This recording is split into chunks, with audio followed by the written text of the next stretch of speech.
Hello ನಮಸ್ಕಾರ ಸ್ನೇಹಿತರೆ, welcome back to all in one YouTube channel. ಇವತ್ತು ನಾನು ನಿಮ್ಮೆಲ್ಲರಿಗೂ ಚಿತ್ರಾನ್ನ ಹೇಗೆ ಮಾಡೋದು ಅಂತ ತಿಳಿಸ್ಕೊಡ್ತಾ ಇದ್ದೀನಿ.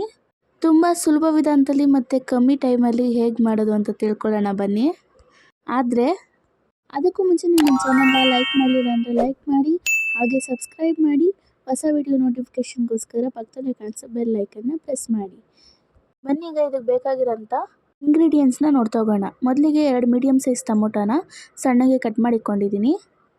1 ಹಿಡಿಯಾಗೋಷ್ಟು ಕೊತ್ತಂಬರಿ ಸೊಪ್ಪನ್ನ ಸಣ್ಣ ಕಟ್ ಮಾಡಿಕೊಂಡಿದ್ದೀನಿ. ಮತ್ತು 4 ಹಸಿಮೆಣಸಿನ್ಕಾಯಿನ ಸಣ್ಣ ಕಟ್ ಮಾಡಿಕೊಂಡಿದ್ದೀನಿ. 1 ನಿಂಬೆಹಣ್ಣನ್ನ ಕಟ್ ಮಾಡಿಕೊಂಡಿದ್ದೀನಿ, ಆದರೆ ನಾನಿಲ್ಲಿ ಅರ್ಧ ನಿಂಬೆಹಣ್ಣನ್ನ ಮಾತ್ರ ಬಳಸಿದ್ದೀನಿ. 5 ರಿಂದ 6 ಬೆಳ್ಳುಳ್ಳಿ ಹೆಸರನ್ನ ಸಿಪ್ಪೆ ತೆಗೆದು ಜಜ್ಜಿಕೊಂಡಿದ್ದೀನಿ. ಬೆಳ್ಳುಳ್ಳಿ ಈ ಥರ ಜಜ್ಜಲಿಲ್ಲ ಅಂದರೆ ಎಣ್ಣೆಯಲ್ಲಿ ಸಿಡಿಯುತ್ತೆ. ಮತ್ತು 2 ಮೀಡಿಯಮ್ ಸೈಜ್ ಈರುಳ್ಳಿನ ಸಣ್ಣ ಕಟ್ ಮಾಡಿಕೊಂಡಿದ್ದೀನಿ. ಮತ್ತು ಕರಿಬೇವು ಎಲೆ ಒಂದು 10 ರಿಂದ 12 ಬೇಕಾಗುತ್ತೆ. 1 ಟೀ ಸ್ಪೂನ್ ಆಗುವಷ್ಟು ಕಡಲೆಬೇಳೆ, ಮತ್ತು 1 ಟೀ ಸ್ಪೂನ್ ಆಗುವಷ್ಟು ಸಾಸಿವೆ, 1/4 ಟೀ ಸ್ಪೂನ್ ಆಗುವಷ್ಟು ಅರಿಶಿನ, ಮತ್ತು ಎಣ್ಣೆ, ರುಚಿಗೆ ತಕ್ಕಷ್ಟು ಉಪ್ಪು. ಇದಿಷ್ಟು ಇಂಗ್ರೀಡಿಯೆಂಟ್ಸು ಚಿತ್ರಾನ್ನ ಮಾಡೋಕ್ಕೆ ಬೇಕಾಗುತ್ತೆ. ಬನ್ನಿ ಇವಾಗ ಹೇಗೆ ಮಾಡೋದು ಅಂತ ನೋಡೋಣ. ಮೊದಲಿಗೆ ಒಂದು ಪ್ಯಾನ್ನ ಒಲೆ ಮೇಲೆ ಇಕ್ಕೋಬೇಕು. ಒಲೆ ಮೇಲೆ ಇಕ್ಕೊಂಡು ಒಂದು 2 ನಿಮಿಷ ಇದನ್ನು ಚೆನ್ನಾಗಿ ಕಾಯಿಸಬೇಕು. ಇದು ಚೆನ್ನಾಗಿ ಕಾದ ನಂತರ ಇದಕ್ಕೆ ಒಂದು 2 ರಿಂದ 3 ಟೇಬಲ್ ಸ್ಪೂನ್ ಆಗುವಷ್ಟು ಆಯಿಲ್ನ ಹಾಕ್ಕೋಬೇಕು.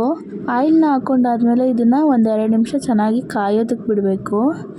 ಎಣ್ಣೆ ಚೆನ್ನಾಗಿ ಕಾದ ನಂತರ ಇದಕ್ಕೆ 1 ಟೇಬಲ್ ಸ್ಪೂನ್ ಆಗುವಷ್ಟು ಸಾಸಿವೆನ ಹಾಕ್ಕೋಬೇಕು. ಸಾಸಿವೆ ಚಿಟಪಟ ಆದ ನಂತರ ಇದಕ್ಕೆ 1 ಟೇಬಲ್ ಸ್ಪೂನ್ ಆಗುವಷ್ಟು ಕಡಲೆಬೇಳೆನ ಹಾಕ್ಕೋಬೇಕು. ಕಡಲೆಬೇಳೆ ಎಣ್ಣೆಯಲ್ಲಿ ಸ್ವಲ್ಪ ಗೋಲ್ಡನ್ ಬ್ರೌನ್ ಕಲರ್ ಬರಬೇಕು. ಇದು ಕಡಲೆಬೇಳೆ ಚೆನ್ನಾಗಿ ಫ್ರೈ ಆಗಲಿಲ್ಲ ಅಂತಂದರೆ ಹಸಿ ಹಾಗೆ ಉಳ್ಕೊಳ್ಳುತ್ತೆ. ನಾನು ಈ ಚಿತ್ರಾನ್ನಕ್ಕೆ ಕಡಲೆಕಾಯಿ ಬೀಜನ ಯೂಸ್ ಮಾಡ್ತಾ ಇಲ್ಲ. ನೀವು ಬೇಕಾದರೆ ಯೂಸ್ ಮಾಡ್ಕೋಬೋದು.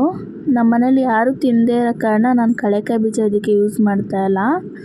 ಒಂದು 10 ರಿಂದ 12 ಕರಿಬೇವು ಎಲೆನ ಸೇರಿಸ್ಕೊತಾ ಇದ್ದೀನಿ. ಜಜ್ಜಿಕೊಂಡಂಥ ಬೆಳ್ಳುಳ್ಳಿನ ಕೂಡ ಸೇರಿಸ್ಕೊತಾ ಇದ್ದೀನಿ. ಇದೆಲ್ಲ ಸೇರಿಸ್ಕೊಂಡಾದ್ಮೇಲೆ ಕೊತ್ತಂಬರಿ ಸೊಪ್ಪು ಸಣ್ಣ ಕಟ್ ಮಾಡಿಕೊಂಡಿದ್ದ ಅದನ್ನು ಸೇರಿಸ್ಕೊತಾ ಇದ್ದೀನಿ. ಎಲ್ಲ ಸೇರಿಸ್ಕೊಂಡಾದ್ಮೇಲೆ ಒಂದು 2 ನಿಮಿಷ ಎಣ್ಣೆಲಿ ಚೆನ್ನಾಗಿ ಫ್ರೈ ಮಾಡಬೇಕಾಗುತ್ತೆ. ಬೆಳ್ಳುಳ್ಳಿ ಹಸಿ ವಾಸನೆ ಹೋಗೋವರೆಗೂ ಇದನ್ನು ಚೆನ್ನಾಗಿ ಫ್ರೈ ಮಾಡಬೇಕು. ಮತ್ತು ಕಡಲೆಬೇಳೆ ಗೋಲ್ಡನ್ ಬ್ರೌನ್ ಕಲರ್ ಬರಬೇಕು, ಅಲ್ಲಿವರೆಗೂ ಇದನ್ನು ಚೆನ್ನಾಗಿ ಫ್ರೈ ಮಾಡಬೇಕು.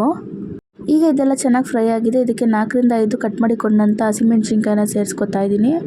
ಹಸಿಮೆಣ್ಸಿನ್ಕಾಯಿ ಸೇರಿಸ್ಕೊಂಡಾದ ನಂತರ 2 ಮೀಡಿಯಮ್ ಸೈಜ್ ಈರುಳ್ಳಿನ ಸಣ್ಣಕ್ಕೆ ಕಟ್ ಮಾಡಿಕೊಂಡಿದ್ವಲ್ಲ ಅದನ್ನು ಕೂಡ ಸೇರಿಸ್ಕೊತಾ ಇದ್ದೀನಿ. ಅದನ್ನು ಸೇರಿಸ್ಕೊಂಡು ಚೆನ್ನಾಗಿ ಒಂದು 5 ನಿಮಿಷ ಎಣ್ಣೆಲಿ ಗೋಲ್ಡನ್ ಬ್ರೌನ್ ಕಲರ್ ಬರೋವರೆಗೂ ಇದನ್ನು ಚೆನ್ನಾಗಿ ಫ್ರೈ ಮಾಡಬೇಕಾಗುತ್ತೆ. ಹಸಿಮೆಣ್ಸಿನ್ಕಾಯಿನ ಸೇರಿಸಾದ್ಮೇಲೆ ಹಿಂದೆ ಇಮಿಡಿಯೇಟ್ ಈರುಳ್ಳಿನ ಸೇರಿಸ್ಬೇಕಾಗುತ್ತೆ, ಇಲ್ಲಾಂದರೆ ಘಾಟ್ ಆಗಿಬಿಡುತ್ತೆ. ನೋಡಿ, ಈಗ ಈರುಳ್ಳಿನ ಚೆನ್ನಾಗಿ ಎಣ್ಣೆಲಿ ಫ್ರೈ ಮಾಡ್ತಾ ಇದ್ದೀನಿ. ಇದು ಗೋಲ್ಡನ್ ಬ್ರೌನ್ ಕಲರ್ ತಿರುಗ್ತಾ ಇದೆ ನೋಡಿ. ಈಗ ಇದಕ್ಕೆ 2 ಮೀಡಿಯಮ್ ಸೈಜ್ ಟೊಮೊಟೊನ ಕಟ್ ಮಾಡಿಕೊಂಡಿದ್ನಲ್ಲ ಅದನ್ನು ಸೇರಿಸ್ಕೊತಾ ಇದ್ದೀನಿ. ಅದನ್ನು ಸೇರಿಸ್ಕೊಂಡು ಎಣ್ಣೆಲಿ ಒಂದು 5 ನಿಮಿಷ ಚೆನ್ನಾಗಿ ಫ್ರೈ ಮಾಡಬೇಕು. ಟೊಮೊಟೊ ಫುಲ್ಲು ಸ್ಮೂತ್ ಆಗಬೇಕು, ಅಲ್ಲಿವರೆಗೂ ಇದನ್ನು ಬೇಯಿಸಬೇಕಾಗುತ್ತೆ. ಈಗ ಟೊಮೊಟೊ ಮತ್ತು ಈರುಳ್ಳಿ ಚೆನ್ನಾಗಿ ಬೇಗ ಬೇಯಲಿ ಅಂತ ಅಂದ್ಬಿಟ್ಟು ಒಂದು ಅರ್ಧ ಟೀ ಸ್ಪೂನ್ ಆಗುವಷ್ಟು ಉಪ್ಪನ್ನ ಸೇರಿಸ್ಕೊತಾ ಇದ್ದೀನಿ. ಉಪ್ಪನ್ನ ಸೇರಿಸಾದ್ಮೇಲೆ ಈರುಳ್ಳಿ ಮತ್ತು ಟೊಮೊಟೊ ಎಣ್ಣೆಯಲ್ಲಿ ಸ್ಮೂತಾಗಿ ಬೇಯಬೇಕು. ನೋಡಿ, ಇವಾಗ ಈರುಳ್ಳಿ ಮತ್ತು ಟೊಮೊಟೊ ಎಣ್ಣೆಯಲ್ಲಿ ಸ್ಮೂತಾಗಿ ಬೆಂದಿದೆ. ಇದಕ್ಕೆ 1/4 ಟೀ ಸ್ಪೂನ್ ಆಗೋಷ್ಟು ಅರಿಶಿನ ಪುಡಿನ ಸೇರಿಸ್ಕೊತಾ ಇದ್ದೀನಿ. ಅರಿಶಿನ ಪುಡಿ ಸೇರಿಸ್ಕೊಂಡಾದ ನಂತರ ಫ್ಲೇಮ್ನ ಲೋ ಮಾಡಬೇಕು, ಇಲ್ಲ ಅಂದರೆ ಪಾತ್ರೆ ತಳ ಹಿಡಿಯುತ್ತೆ. ಅರಿಶಿನ ಪುಡಿ ಹಾಕಿದ್ಮೇಲೆ ಇದನ್ನು ಜಾಸ್ತಿ ಹೊತ್ತು ಫ್ರೈ ಮಾಡೋ ಅವಶ್ಯಕತೆ ಏನಿಲ್ಲ. ಒಂದು 2 to 3 ಮಿನಿಟ್ಸ್ ಇದನ್ನು ಫ್ರೈ ಮಾಡಿಕೊಂಡ್ರೆ ಸಾಕು. ಕೆಲ್ಸಕ್ಕೆ ಹೋಗೋರು, ಮನೇಲಿರೋ ಗೃಹಿಣಿಯರು ಈ ಚಿತ್ರಾನ್ನ ತುಂಬ ಬೇಗ ಮಾಡ್ಕೋಬೋದು, ಅತಿ ಸುಲಭವಾಗಿ. 5 ನಿಮಿಷದಲ್ಲಿ ಆಗೋಂಥ ಬ್ರೇಕ್ಫಾಸ್ಟ್ ಕೂಡ ಹೌದು ಇದು. ಟೇಸ್ಟ್ ವೈಸು ತುಂಬ ಸಖತ್ತಾಗಿರುತ್ತೆ. ನೀವು ಈ ಥರ ಚಿತ್ರಾನ್ನ ಗೊಜ್ಜು ಮಾಡಿ 1 ತಿಂಗಳು ಗಂಟ ಫ್ರಿಜ್ಜಲ್ಲಿ ಇದನ್ನು ಸ್ಟೋರ್ ಮಾಡಿಕ್ಬೋದು, ಏನೂ ಆಗಲ್ಲ. ತುಂಬ ಚೆನ್ನಾಗಿರುತ್ತೆ, ಬೇಗ ಕೆಡಲ್ಲ.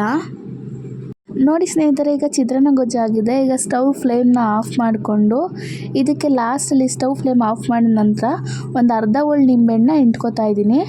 ಹಿಂಡ್ಕೊಂಡಾದ್ಮೇಲೆ ಚೆನ್ನಾಗಿ ಮಿಕ್ಸ್ ಮಾಡಿ ಸ್ವಲ್ಪ ಗೊಜ್ಜನ್ನ ಎತ್ಕೊಂಡು ನಿಮ್ಗೆ ಎಷ್ಟು ಗೊಜ್ಜು ಬೇಕೋ ಅಷ್ಟನ್ನ ಹಾಕ್ಕೊಂಡು ಬಿಸಿ ಅನ್ನ ಮಾಡಿಕೊಂಡು ಆ ಗೊಜ್ಜು ಜೊತೆ ನೀಟಾಗಿ ಮಿಕ್ಸ್ ಮಾಡಿಕೊಂಡ್ರೆ ಬಿಸಿ ಆದಂಥ ಚಿತ್ರಾನ್ನ ರೆಡಿ ಆಗುತ್ತೆ. ಇದ್ರ ಜೊತೆ ಮೆಣಸಿನ್ಕಾಯಿ ಬಜ್ಜಿ ಮತ್ತು ಹಸಿಮೆಣ್ಸಿನ್ಕಾಯಿ ಚಟ್ನಿ ಇದ್ದರೆ ಸಖತ್ತಾಗಿರುತ್ತೆ ಟೇಸ್ಟ್ ಮಾತ್ರ. ಒಂದ್ಸಲನಾದರೂ ಟ್ರೈ ಮಾಡಿ ನೋಡಿ ಈ ಥರ.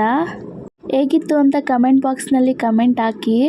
ಈ ರೆಸಿಪಿ ನಿಮ್ಗೆ ಇಷ್ಟ ಆಗಿರುತ್ತೆ ಅಂತ ಅಂದ್ಕೊಂಡಿದ್ದೀನಿ. ಇಷ್ಟ ಆಗಿದ್ರೆ ಒಂದೇ ಒಂದು ಲೈಕ್ ಕೊಡೋದನ್ನ ಮರಿಬೇಡಿ. ಹಾಗೆ ಈ ಚಾನಲ್ನ ಸಬ್ಸ್ಕ್ರೈಬ್ ಮಾಡಿ. ಇನ್ನೂ ಒಳ್ಳೆ ರೆಸಿಪೀಸ್ ಬೇಕಾದರೆ ಶೇರ್ ಮಾಡಿ. ಮತ್ತು ನಿಮ್ಮ ಫ್ರೆಂಡ್ಸ್ ಆ್ಯಂಡ್ ಫ್ಯಾಮಿಲೀಸ್ಗೂ ಕೂಡ ಹೇಳಿ ಸಬ್ಸ್ಕ್ರೈಬ್ ಆಗೋದಕ್ಕೆ. ಮತ್ತಿನ್ಯಾಕೆ ತಡ, ಹಸಿಮೆಣಸಿನ್ಕಾಯಿ ಚಟ್ನಿನ ಮಾಡಿಕೊಂಡು ಚಿತ್ರಾನ್ನ ಜೊತೆ ಬ್ಯಾಟಿಂಗ್ ಶುರು ಮಾಡಿ. Thank you.